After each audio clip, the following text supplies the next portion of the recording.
और पूरे देश की एक ही मांग है, केवल पुरानी पेंशन। पुरानी पेंशन का कारण ये है कि एनपीएस का मतलब है एनपीएस न्यू पेंशन स्कीम में कुछ है नहीं। जो लोग 30 साल 40 साल 50 साल सेवा करके सर्विस करके जा रहे हैं, 30 साल सर्विस करके जाता है आदमी घर पे, और जब बुढ़ापे घर पहुंचता है तो उसके पास होता है 1500 रुपये।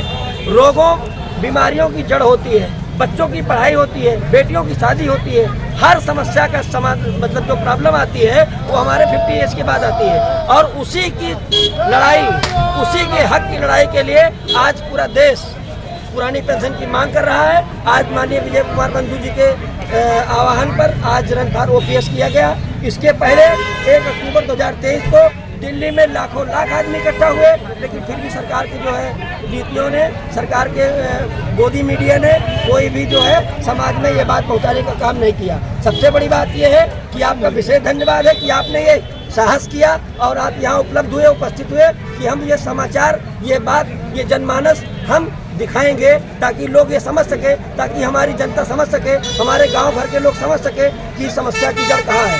आप ये सोच लीजिए कि कोई भी अंबानी अडानी का बेटा सरकारी कर्मचारी नहीं है। सरकारी कर्मचारी है किसका बेटा? मजदूर का बेटा, किसान का बेटा, गाँव का बेटा। और उस सबकी मजबूरी क्या है?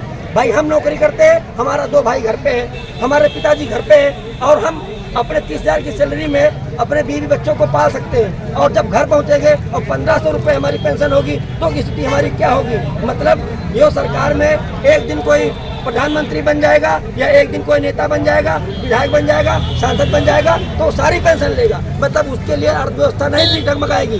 क्यों? क्योंकि वो आप देखे होंगे जब एक विधायक बनता है तो उसके 2 गाड़ी होती है, और जब विधायक 5 साल पर रिटायरमेंट होता है, मतलब हार जाता है, साफ साफ भाषा में जब वो हार जाता है तब उसके पास 5-5 पजेरो और 20-20 गाड़ियाँ और 50 राइफलधारी होते हैं। कहाँ से? इसका मतलब वो गोलमाल करता है, उस पर इनकम टैक्स नहीं है, उसके लिए सरकार की कोई नीतियाँ नहीं है। हमने ऐसे ऐसे नेताओं को देखा है कि जिनके बीवी बच्चे सड़क पर थे, और आज उन नेताओं के दर्शन नहीं कर पाएंगे आप। क्यों? क्योंकि टोकन लगता है, यहाँ से वहाँ तक फलानी चिट जाएगी तब आपका दर्शन हो पाएगा। नेता कैसे बन गए? और हम जब इतने बड़े थे तब से पढ़ते मर गए। और आज हमारी ये स्थिति है कि जब बच्चा पढ़ लिख के नौकरी करता है और नौकरी करके फिर वो अपनी पूरी मेहनत, पूरी एनर्जी, पूरी ताकत झोंक देता है सरकार चलाने में, और उसके बाद क्या होता है? सेवानिवृत्त को क्या मिला? 1500 रुपया।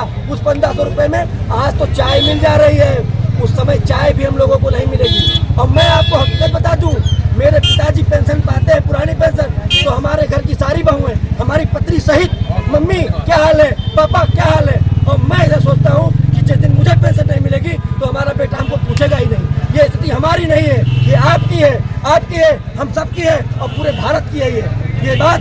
ये बात आप ध्यान रखिए कि हमें पुरानी पेंशन हर हाल में मिलना चाहिए। क्यों? क्योंकि हमने अपना खून पसीना, मेन जवानी आपको दी है, मेन जवानी। 18 साल के ऊपर लड़का जवान हुआ, नौकरी लग गई, पूरी 60 साल तक सर्विस आपको दे दिया। अब तो हमारे पास न हड्डी है, न खून है, न पानी है, न मांस है।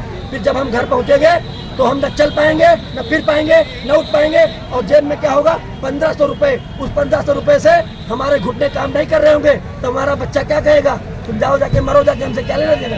ये बात आज नहीं, ये जितने लोग यहाँ आए हैं ये वर्तमान के लिए नहीं लड़ रहे हैं, ये अपने भविष्य के लिए लड़ रहे हैं कि आज तो हम जी सकते हैं, खा सकते हैं, पी सकते हैं, लेकिन आने वाला भविष्य हमारा क्या होगा? बहुत अंधकार में होगा। फिर स्थिति देश की बहुत बिगड़ेगी। इसलिए आप इस बात को जन जन तक पहुंचाइए कि अगर आपके गांव का 5